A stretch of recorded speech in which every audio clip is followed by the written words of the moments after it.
a conductive wire, and you were so electric. I had no say when you came so near, and just passed right through me. Hey everyone, welcome to Geekdom is back, and today I am joined by Maria Sherman. We are talking all about her book, Larger Than Life, which covers many, many boy bands. Some I have listened to, some I have not, but Maria, for anyone who isn't familiar with your work, can you just quickly introduce yourself? Yeah. Hi, I'm the aforementioned Maria Sherman. Larger Than Life, A History of Boy Bands from New Kids on the Block to BTS is my first and so far only book. It explores the boy band phenomenon through the decades and also kind of interrogates what boy bands symbolize in terms of gender and race and identity and all of these big questions that may seem extra musical, but are inherently related to pop music. But prior to this, I've spent the last decade plus, I guess it's been about a decade, or exactly a decade now, writing about music professionally for a lot of music publications, Rolling Stone, Spin, Entertainment Weekly, NPR, MTV, you name it, I've probably written something there. And it's probably about boy bands or emo, one of the two. Obviously, very similar genres you have going on there. They're young men performing for audiences largely comprised of young women. There are some similarities. There are. Maybe that could be your next book, the similarities between boy bands and emo bands. Oh, yeah. I would like to have a readership of 3 people. One would be me, if that helps. Oh, good. Yeah, it does. It does a little bit. Thank you. I need the ego boost. So with Larger Than Life, for anyone who has followed any boy bands, they'll get that title reference. But what was it about boy bands that really interested you in diving deep on the history behind them, sort of where they originated, and all of the problems also that have come with boy bands over the years? Yeah, I am sort of like a late in life boy band fan. It was the One Direction era that really sort of dug under my skin and entered my bloodstream and went into my heart. I'll work on that metaphor, but I committed to it. But it was really One Direction that sort of spoke to me and just sort of elicited this unbridled enthusiasm and joyful response that boy bands sort of are created to do in its listenership and in its audiences.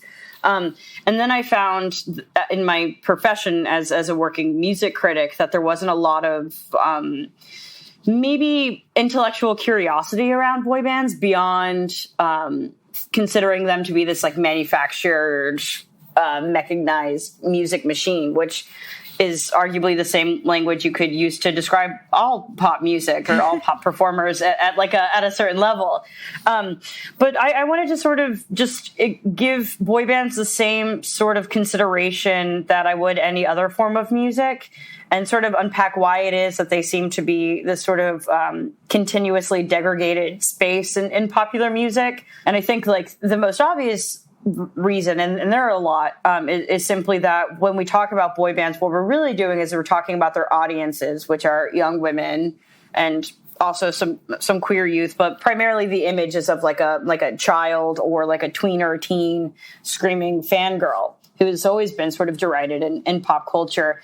And I wanted to sort of unpack why boy bands have the sort of effect that they do, and also just kind of give them space in music history. It's I think I say on like page 1 that it's a little absurd that this book didn't exist prior to 2020. Yeah. Seeing as some of these boy bands are responsible for like the best-selling biggest albums of all time. And so I feel very lucky and grateful to be the one to give them that consideration and also hopefully do it in a way that feels inclusive. Yeah, when I heard about this book, I was like, oh my goodness, how do I not have a book like this on my shelf already? Because I have a bookshelf over to my left here, and I have 2 shelves just dedicated to music books. And I was looking at it and I was like, okay, we have at least one emo book. We have a ton of punk books. We have, books specifically about The Clash, Green Day. I have some 33 1/3 books. And I'm just like, where's the boy band books, because growing up, NSYNC especially, but Backstreet Boys, those were sort of the 2 that I was into. I had the CDs, I had probably posters. I can't confirm that because my memory is horrendous, but it was one of those things where I was like, I know there's some interesting things that went on throughout their careers. I knew they were kind of brought together by these certain circumstances, and then everything with Lou Pearlman, I remember hearing about it, but it felt like it just didn't blow up the way you think it should have, as far as media coverage and people wanting to dive deeper into just what these bands were all about, how they came to be, and how they inevitably fell apart as well. Yeah, it is interesting because you would think that since some of the sort of exploitative nature and the sort of seedy Svengali types that tend to create boy bands, there's often a figurehead sort of behind the scenes pulling the strings.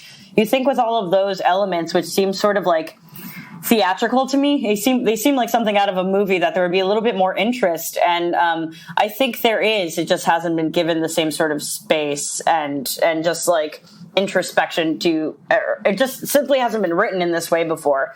That's not to say that these things weren't being reported. Like, I think Lou Pearlman, who you mentioned earlier, the man who created the Backstreet Boys and then later NSYNC to compete with the Backstreet Boys, there's been much kind of written about him, but unfortunately not enough. And he passed away 4 years ago. Mm-hmm. One of my dreams was to hopefully to go to the prison in Orlando where he was. I really wanted to interview him, and it didn't end up happening, which is unfortunate. But there's a great book about him specifically, if anybody's interested in, written by this journalist Tyler Gray a couple of years ago. But yeah, just this, there are so many things surrounding this music outside of the actual just like hook heavy pleasantries of it, that you would think that there would have been some sort of deeper interrogation.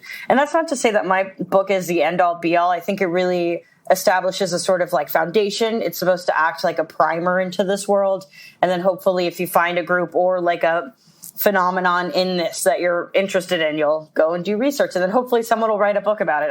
I really think that there's like something to be said about those characters behind the scenes, behind boy bands, that like is worth so many more books. Yeah, and I love that you included a recommended reading section at the end of the book. I'm always a sucker for those, and I'm like, I do not need more books, but here we are. Someone is telling me to read more books, and I only happen to have one of the books you recommended at the end, and I believe it's the Appetite for Destruction book. Mm-hmm. And I have not read it yet, but now that you have mentioned that in your book, I'm like, okay, I need to make some room after some Stephen King reading and, read some more of these music books that I have. But with Larger Than Life, you really go sort of band by band with all of the larger bands within the scene and sort of break down how they came to be. Was it hard to choose which bands to do, or was it kind of a no-brainer because you have bands like New Kids on the Block, Backstreet Boys, NSYNC, and even now BTS? I think I always knew how I was going to structure it sort of from the beginning, but I could definitely see why it might be like, oh, why did she pick these random ones? Specifically, I think the Jonas Brothers one might seem like a little bit of an outlier to some people. But when I went to structure it, I knew that because this was a history and because it was a chronology, I really needed to have like definitive boundaries surrounding decades or periods of time. Yeah. So it would kind of align with like what would be someone's adolescence or like their high school, middle school experience or whatever, because that would be the group that if they're reading this from a nostalgic perspective, as I imagine most people will, but hopefully I'll also get some like just people who are curious about filling gaps in their pop music history picking this up. I needed to make sure that like there was the definitive boy band of that time in their like American or Canadian high school or whatever it is, or middle school rather. I guess high school would be a little bit older.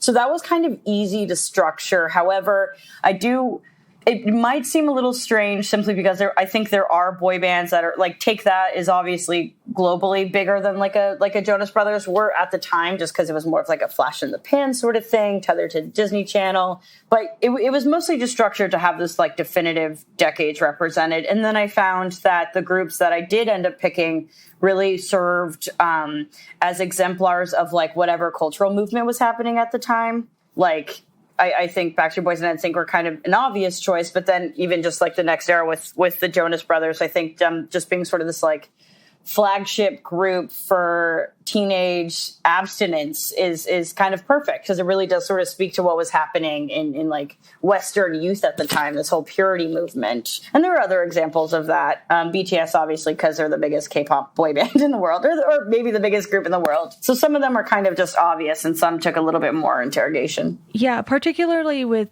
BTS, they're a band I had heard of, but because I have since fallen out of my boy band phase, basically I didn't listen to anything from the Jonas Brothers on. And it's not because I didn't think the music was good. It was just not where I personally was at. So to get your perspective on those bands and to get that moment where you dive deeper into each of them and sort of how they had their career paths go and the breakups too, because so many of the boy bands have these breakups where more than one of them will try to go solo, and not everyone can be a Justin Timberlake, for instance. So you have these careers that wanted to continue, but then fizzled out for one reason or another. And you get this look at how there is always going to be sort of one or two people within each of these groups that really just have this chance to shine and make the most of it and get to continue doing what they love. Yeah, and it's interesting when they sort of succeed in eclipsing the success of their group. It's rare that, I mean, the Justin Timberlake thing, we use him as the example because that's sort of like the end all be all, but I would also say the same for Bobby Brown, sort of immediately following New Edition. It is rare, and it is kind of unfortunate because there's always sort of a clear front person, even though there isn't meant to be. There's supposed to be this sort of like democratizing force. Yeah. And there's always going to be the one who has just like a little bit more boyish charm, just a little bit more charisma that endears people to them. And then usually that translates very well to a solo pop career. I tried to be as gentle with that topic as possible, because I know that there are some people who still have their favorites from a group that maybe didn't go on to do something so impressive or break all these records. And I think there's merit to that too. But yeah, the sort of post-boy band story is always interesting, because it's not only that they're like individuating and trying to like figure out who they are on their own, but it's also like they're trying to figure out who they are as men after being perceived as boys for so long. Yeah, it's kind of wild when you consider how formulaic a lot of these bands seem to be. Like you said, there's inevitably one that has the boyish charm, and you can tell that there's this pattern throughout these decades of how the different members in each band acts. There's someone who ends up being the front person, even though there isn't meant to be a front person, because they are all, for the most part, singing. A lot of them are dancing. So it's this thing that is perceived as equal, but once you dig into it a little more and you find out how unequal it can be, you're kind of like, oh, wow, they all kind of went through the same thing. And granted, some will have varying degrees of success with solo careers. You have this notion that no matter what all of these guys did, there was no way all five of them were going to be able to carry on separately. Yeah, I will say it does appear like some of that may be shifting with K-pop. I think K-pop groups do a really excellent job of sort of promoting each member individually, so there isn't such a clear-cut front person. Like in the way that those groups are constructed, often there is sort of a leader type, but that's just kind of because he has the best vocals and he's going to be performing the most. Or in like the case of BTS, it's RM, and a lot of that is because he speaks the best English. So they're a K-pop band that it was sort of marketed towards an American audience among other audiences, and there's a reason we kind of see him as sort of a front face. It's only based on language. And also with K-pop groups now and boy band groups now, they're allowed to do solo singles sort of divorced from the actual group. Okay. So you'll get like an RM song or like a Suga song or a J-Hope song. Those are members of BTS while they're still actively in the group. And I think that's sort of like a really genius way of solving the sort of like after 5 years we're breaking up because everybody wants to be Justin Timberlake crisis, because you're allowing those individuals to sort of express their creativity on a solo level while also maintaining the longevity of the group that they're a part of. Like BTS has been around for 7 years. That's kind of like veterancy in the boy band story. That's quite some time to be a group. Yeah, earlier you mentioned the way you structured the book, and I am really big on just asking people about their process for creating anything. And writing a book is something that I've had a passing interest in, but have never actually started because that seems very intimidating. So with this, because you had written about boy bands so much prior to it, was it something you were approached about, or was it an idea you had and you kind of shopped it around to publishers? Yeah, I think it happened a little bit unusually. One day I just got a cold email from the woman who ended up becoming my editor saying, I work at Black Dog and Leventhal. We're an imprint of Hachette. We want to do a boy band book, and we want you to write it. Are you interested? And that was an intimidating email to receive because I felt too young. And I always wanted to write a book, and I hope I get the opportunity to again. But I didn't think that I had the chops to do it. And this is such a huge thing to take on. I definitely feel the sort of responsibility of a lot of people's fanaticisms, I guess, on my shoulders. So I accepted it, and then I had to write sort of an abridged book proposal, which is, I guess, just like a couple thousand words shorter than what most people do when they have an agent and they're trying to shop it around. The publisher loved it, and then I was off. I actually started writing it before I even had signed a contract, which I do not recommend anybody doing, but it was simply because they wanted the book out this year, and I was on a sort of tight deadline. So I was like, okay, I'm going to start now. And it was my obsession for 2 years. And now it's out in the world. And writing a book is definitely an intimidating thing. I keep describing it as like an incredibly arduous and torturous thing that I really can't wait to do again because it was sort of a nightmare.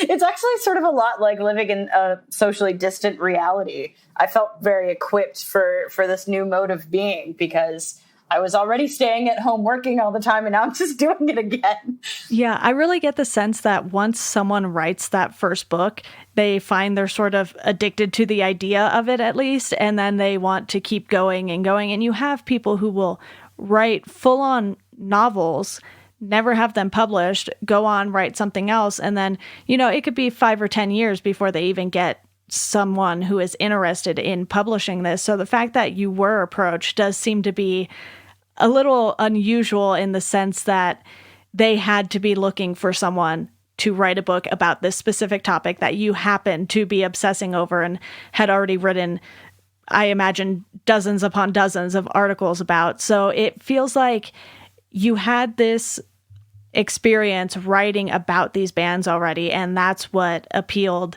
to the publisher to approach you about it, because like you were saying, there aren't a ton of people who are obsessing over boy bands and writing about them necessarily in the same way that you do. And while it's obvious there's some sort of market for that, I imagine BTS fans will support anything about that band at all.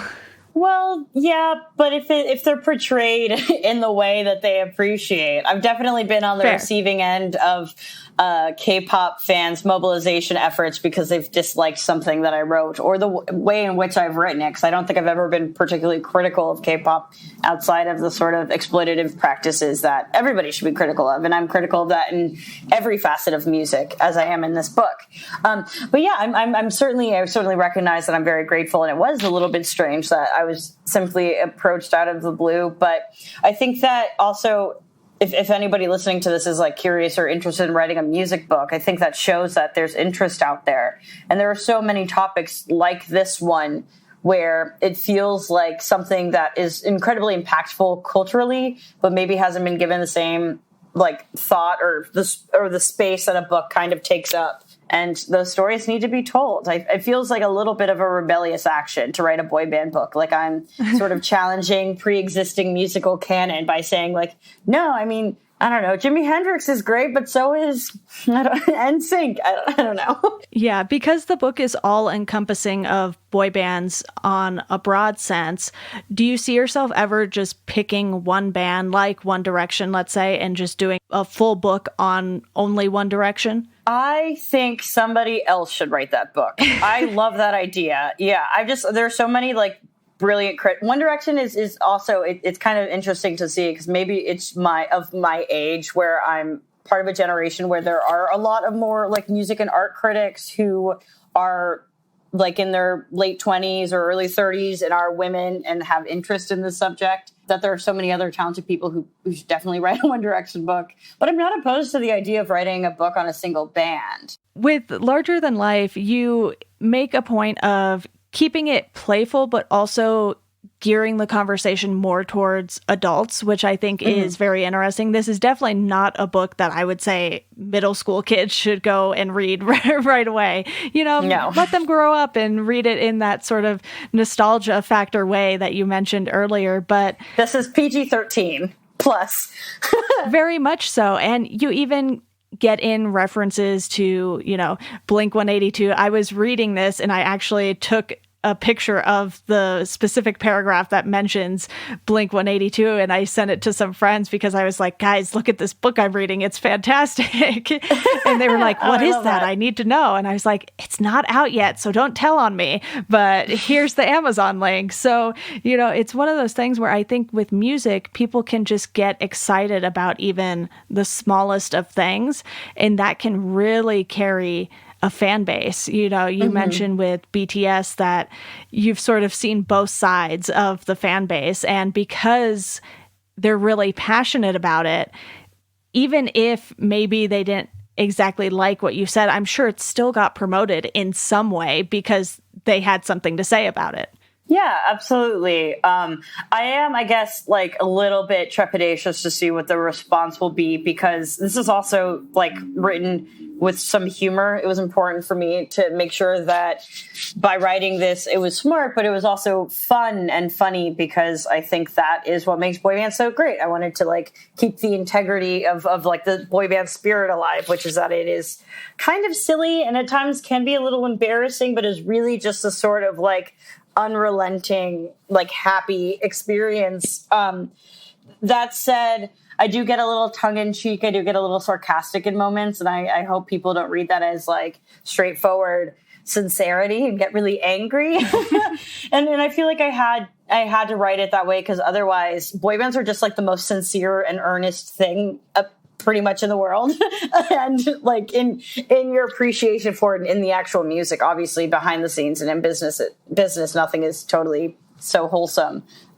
So I had to sort of like edge it up a little bit. So it wouldn't be just sort of like overwhelmingly silly, I guess. I don't know. I'm still working through that and figuring out how to totally explain how I found this balance, but it just sort of seemed natural and it made sense to me. And I hope that when a member of O-Town reads the O-Town section, they get that I don't actually hate O-Town. I was just making a joke. I think personally, because it lined up with my sense of humor really well, I was understanding where you were coming from. I was like, oh, yes, Maria understands me. Okay, good. Oh, thank God. Okay. I'm very worried. Yeah, it felt like you had this good balance of knowing when to keep the serious topics serious, like when Lou Pearlman and that whole situation went down. It wasn't making light of what these bands went through, but you keep it lighthearted enough in other parts to where you're like, okay, she understands that, you know, this is music. And yes, while it is a business, there's something just innocent and lighthearted about these boys who were brought together whatever way that happened, and the fact that they were just on stage singing and dancing, which for the most part, not a super serious thing. It's supposed to be fun. And with girls screaming their heads off at all of these concerts, you know, they are clearly having fun. And for them, it might be a serious thing. But again, that just depends on the fan base and how passionate they are. So it's this fine line of people taking this very, very seriously, but also knowing it's music and it's supposed to be fun. Yeah, absolutely. I think if someone is sort of currently active in their boy band obsession and they're reading this because they want to learn more about their favorite boy band, I'm not sure that that's what this book will deliver on. This is more so that this book sort of exists for people sort of to connect the dots between boy bands and sort of learn more about the fascination. It's not necessarily where you're going to learn juicy bits of information. If you are a diehard fan already, I think everybody will learn something from this. But I was talking to some Backstreet Boys fans on Instagram, and they're like, "We're gonna fact check you," and I was like, "That's so intimidating. I already paid someone to do that." Yeah. But like, you probably know some stuff that we don't even have access to. So, thank you for that.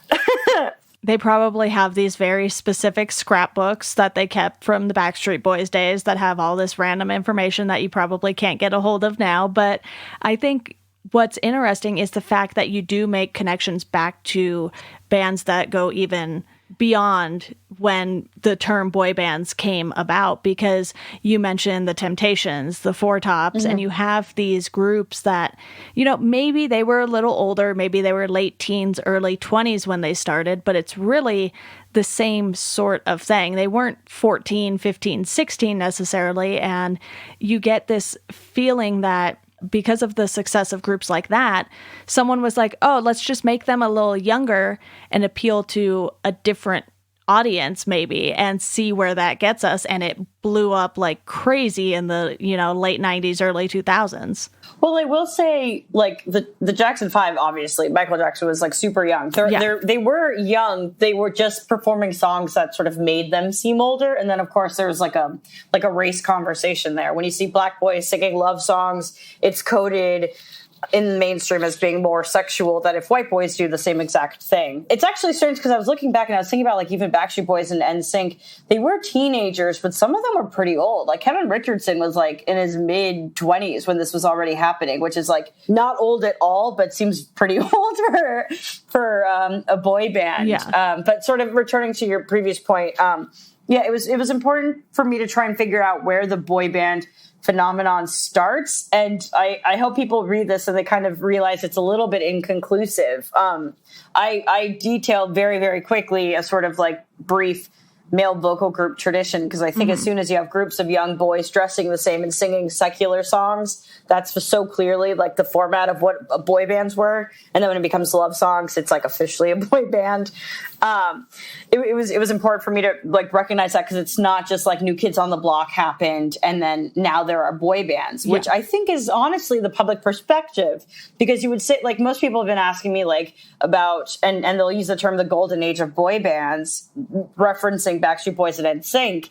And I think that's really interesting because, like, it sort of was for me because I was a kid at that time, but I don't know if there's like a golden age, because it wasn't like their music was the most inventive. Surely they were selling the most records, and maybe that's the metric. But yeah, it was sort of like important for me to just sort of go back and try and find some sort of linear history, and it's impossible. Like, even the fact that I couldn't really find a conclusive like etymology of boy band, it was just some quote from Lou Pearlman in some like tiny book, is kind of insane. Yeah. And also, Lou Pearlman is a con man. He's a noted liar, or he was a noted liar. So it's like, who even knows if that's the real origin of it? You know, there's so many things that are so like nebulous and inconclusive.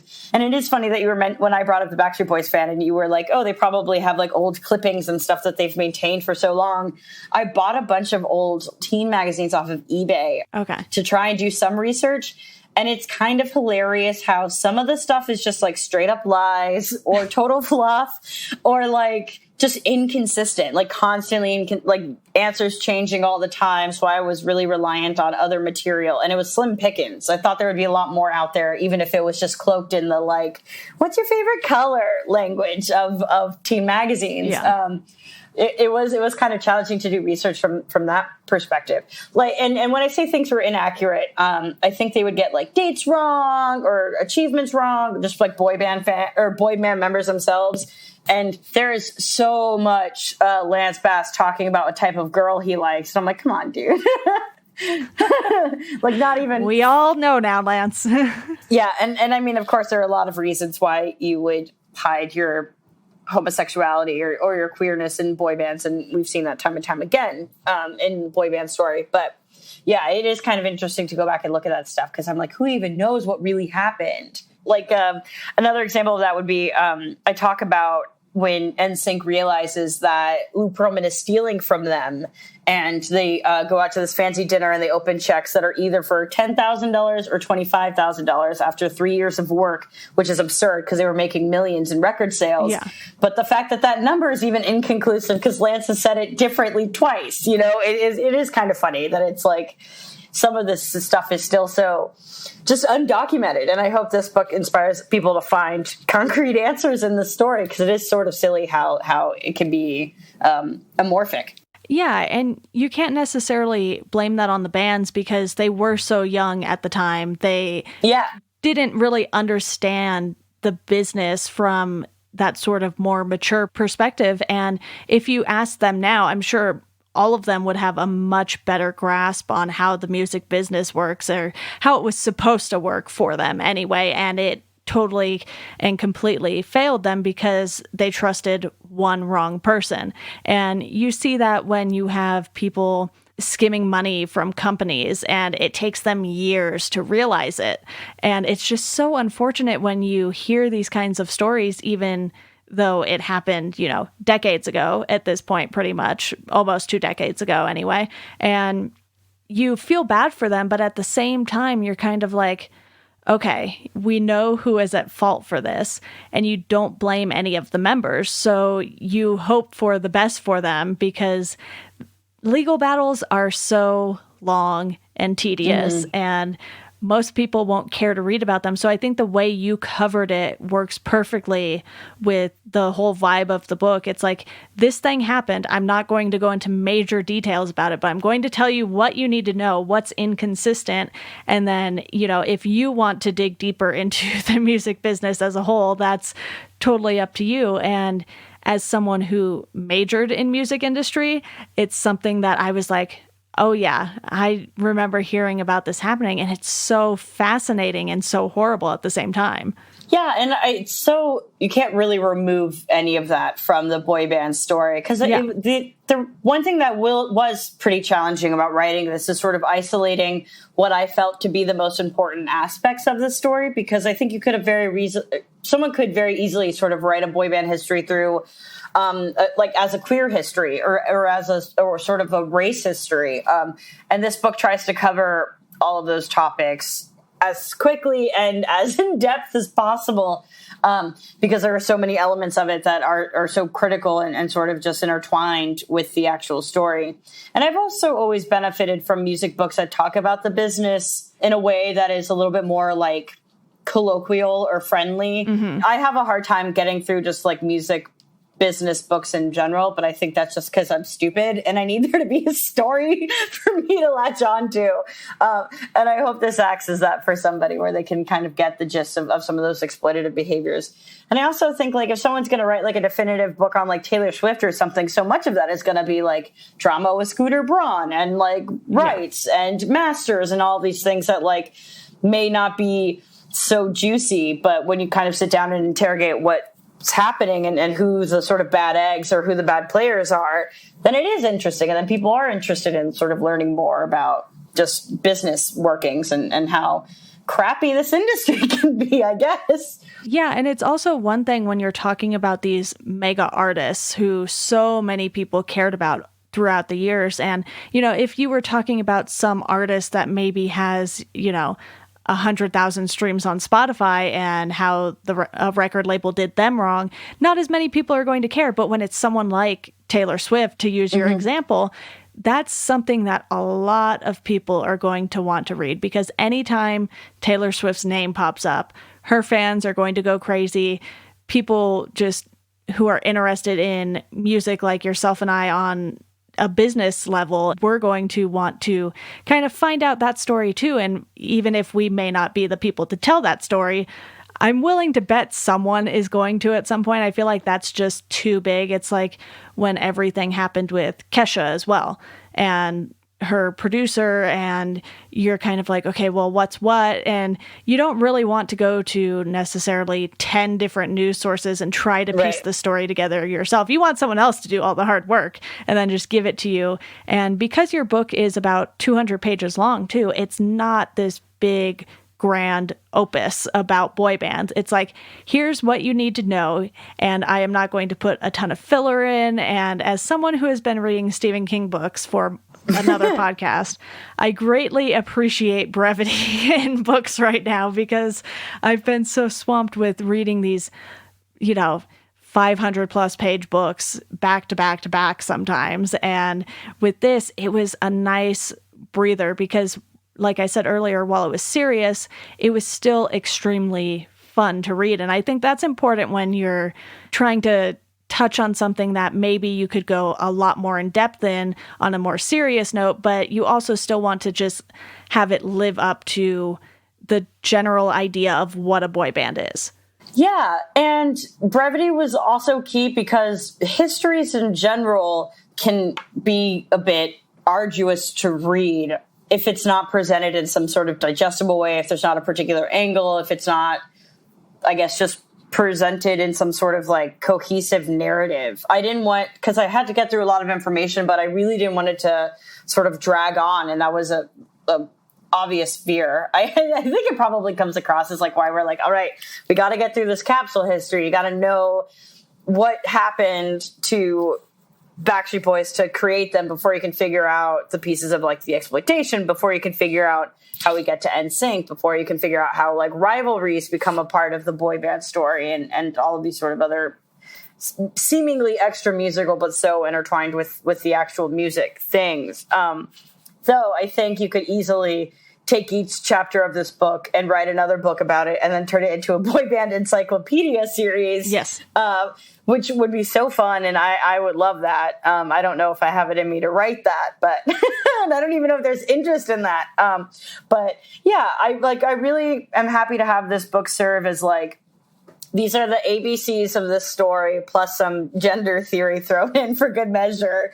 Do with it what you will. And if like there were other books about that on other different types of music, I think that would be really beneficial and helpful, just so you can have some of that like working understanding. I think Simon Reynolds is really good at that. Like his books on post-punk and everything, it really were informative for me as somebody who was not listening to cool stuff in the early 80s nor alive. To get sort of like an interesting, engaging history of a certain time, or like, I don't know, even like Our Band Could Be Your Life. Granted, that's a very specific period of time. Yes. And I think you're sort of, there's some freedom in limiting yourself to a certain point in time. Whereas my book starts at like 1800 something. Gregorian chants. Yes. Yeah. Brevity is key. And I think, and also I wanted the book to look fun. And I think maybe that also makes it feel a little less lengthy than it actually, I mean, it's still like 50,000 words, but it's fully illustrated and it's sort of truncated in a way where there are reoccurring, almost like columns. It's meant to look a little bit like a Tiger Beat or like a teen magazine where you'll return to ideas. And that was mainly beneficial for like structure, because I didn't want to have to just write like essays that seemed almost identical in each chapter or something, where I'd like touch on how fan behaviors changed or how fashion changed. I'd rather have like a dedicated section and illustration for that, which I think worked out really well. I was very scared that it was going to look a little frivolous or something, but I think it's smart and fun to look at.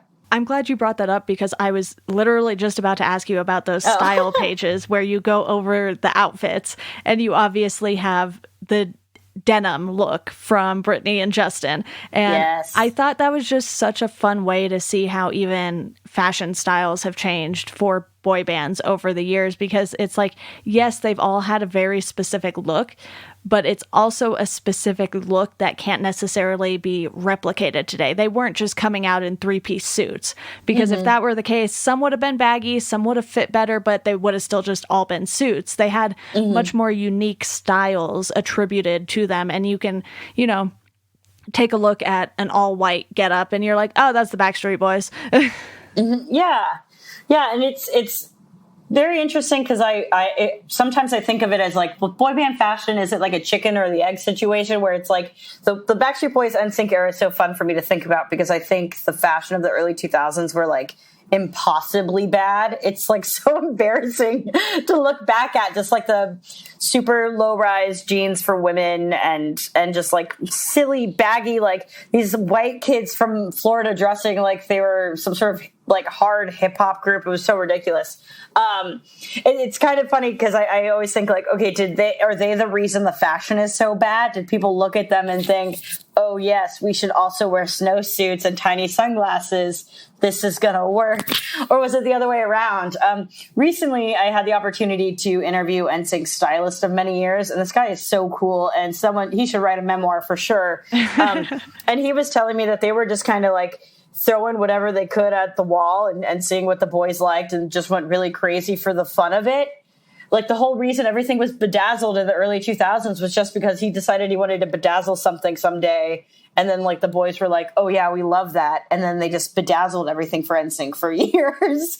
It's just so silly. And it is so, like, I think when people think about boy bands, they think of the songs, sure, but I think they also think of the image of what a boy band looks like. Yeah. And obviously style and fashion is, you can't sort of divorce that from the boy band story. And even when you have some of them coming back and reuniting, you had the New Kids on the Block and Backstreet Boys mashup tour, and you still think of them the way they were in the late 90s, early 2000s, not how they look now. And even if the fashion has changed and they are wearing different things on stage, you're like, yeah, nope, they're still those dorks from way before.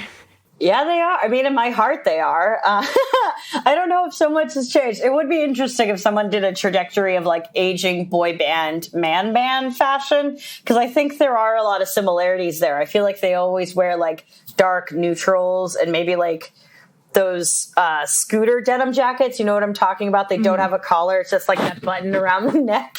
Yeah. That's what I just imagine all aging, like middle-aged boy band guys to be wearing, or like an Affliction clothing t-shirt or something. I don't know. There's definitely a look there as well. This book does not touch on that because it's boy bands, not man bands, but that is a very funny idea. Yeah. Well, Maria, is there anything else you want to touch on with the book now that it's out? How do you feel now that your book is out in the world? Excited and terrified of criticism. I think there's something really inherently vulnerable about spending so much time and putting so much of your love and energy into something and then sort of offering it to people for criticism or whatever. I feel so much more empathy for every band or artist I've ever interviewed in an album cycle, because it is sort of a daunting, intimidating process. But it's so exciting and so rewarding. And if you are a person who is interested in boy bands, or not even, you're just kind of curious about pop music in general, I think you'll find something interesting in here. Or if you're interested in crime and like CD players, there's a lot of that in here too. I think there's a lot that goes sort of beyond the actual music, though the music is great, and I hope it gets people feeling nostalgic and up and dancing. Yeah, I think being so far removed from actively listening to these bands and being obsessed with them, it helped me enjoy this book even more, because I'm not someone who gets upset when someone doesn't like what I like or anything. And like I told you, I didn't really listen to anything from the Jonas Brothers on. So for me, this was a learning experience, because I have some friends who are obsessed with K-pop and I've just never understood it. I'm like, I guess I don't really know what's happening here. You know, I felt so out of touch, but reading this book, I was like, oh, okay, I'm kind of starting to understand why this is something that is still appealing in 2020 versus, 2002 or something, when Backstreet Boys and NSYNC were uber popular and you had Britney Spears, Christina Aguilera at the same time. And the thing is, with artists like that, when they're sort of just put together and it's not sort of this natural friendship kind of thing, hey, we're all talented, let's start a band, there's a different vibe than when you have friends getting together and jamming and writing songs. So it felt very manufactured a lot of the time too. And obviously with the Jonas Brothers, they were literally brothers, so that's a whole different scenario too. So it's like, right. Okay, we kind of got away from that manufactured feel at least a little bit with the Jonas Brothers, because they already knew each other. They've known each other their entire lives pretty much. Yeah, but I think like the sort of friendship and brotherhood aspect of, not actual brothers, like brotherhood as a sort of a term of endearment, I should clarify, because there are many brothers in the boy band story. That kind of comes with being in this world. I feel like this is like being in a boy band. It must be such a strange experience that I think camaraderie is built just by the sort of rarity and the like novelness of it all, the novelty of it all. but even with like K-pop, it's different too, because they have such like an extended training process before they even sort of debut to the world as a new group. Yeah. Where if you're practicing for years with somebody, you're probably going to be friendly with them. I think like it's even the experience of like, when you're in school, if no one asks you like why you became friends with somebody in school. It's like because they were there and we had a shared interest, or we learned to have a shared interest. It's kind of like a similar idea. So yeah, sometimes I sort of struggle with the like, obviously there's a level of manufacturing happening here. That's also true, like I said at the beginning, of all pop music. I don't think that's enough to sort of discredit anything, but I understand that like some people sort of lose interest in that as time goes on, or they become more critical of that as time goes on. And maybe that's where they kind of drop off the boy band story. But I think for most people, it seems to be that they have a group that they really love, and then the group breaks up, and then that sort of magic isn't repeated in the same way. That can be tethered to age. It doesn't necessarily have to be. Yeah. And for those people too, I hope that they pick up this book, because then they'll see how their boy band sort of plays into a greater boy band story. Yeah, well, I absolutely loved it, so I am going to be recommending it to anyone who will listen to me. Hopefully they're listening to this podcast. And Maria, thank you so much for coming on to talk about it. I was very glad you agreed to this, because I was like, I haven't read anything like this before, so I was super excited before I even, got the book in the mail.